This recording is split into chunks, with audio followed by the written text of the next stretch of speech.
Even slang కూడా actually దాని గురించి కూడా నేను అడుగుదాం అనుకున్నా. స్లాంగ్ కూడా యాస మాట్లాడేది తెలుగు అయినా డిఫరెంట్ గా ఉంది. అండ్ ఇది యాక్చువల్లీ నాకు ఎలా అనిపించింది అంటే మేబీ రాయలసీమ సైడ్ స్లాంగ్ గా అన్నట్టు అనిపించింది.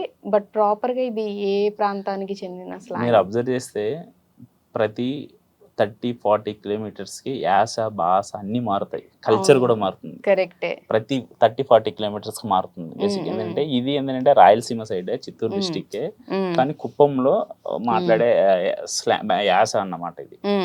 ఇది అంటే ఇంకా నేనేంటంటే ఊరికి వెళ్ళాను కదా, ఇంకా ప్రాపర్గా ఊర్లో ఉన్న మనుషులు మోడర్న్గా మాట్లాడితే ఎలా బాగోదు కదా.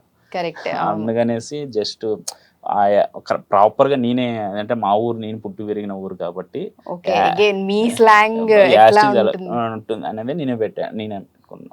ఓకే, సో మీ ఊరి స్లాంగ్ ఎలా ఉంటుందో ఆ వేలో పదాలన్నీ చాలా డిఫరెంట్గా ఉంటాయి. చాలా పదాలు కట్ చేసా బేసిక్గా, మీకు అర్థం కాని పదాలు కొన్ని ఉంటాయి. కొన్ని వర్డ్స్ డిఫరెంట్ గా ఉన్నాయి. డబ్బులు కూడా వెరైటీ వర్డ్స్ అనేవి కొన్ని యూజ్ చేశారు. సో కొత్తగా ఉన్నాయి, బట్ బాగుంది స్లాంగ్ అనేది, కొంచెం డిఫరెంట్ గా ఫ్రెష్ గా బాగుంది. ఇప్పుడు బేసిక్గా ఏంటంటే మన సాయి హీరో క్యారెక్టర్ రాజప్పకి వచ్చి వార్నింగ్ ఇస్తాడు, కడతలు వాగిపోతాయి అంట. ఊరికే నోటికొచ్చినట్టు మాట్లాడితే కడతలు వాగిపోతాయి. కడతలు అంటే చంప పగిలిపోతుంది అనేది. అది కడతలు ఎవరికి తెలియదు అంటే ఏదో అది అంటే చూసినప్పుడు ఫస్ట్ 2 days నాకు బీపీ తెప్పించుకు అన్న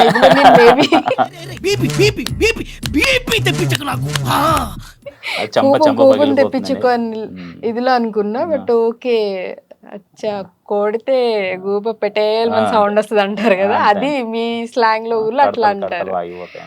రైట్.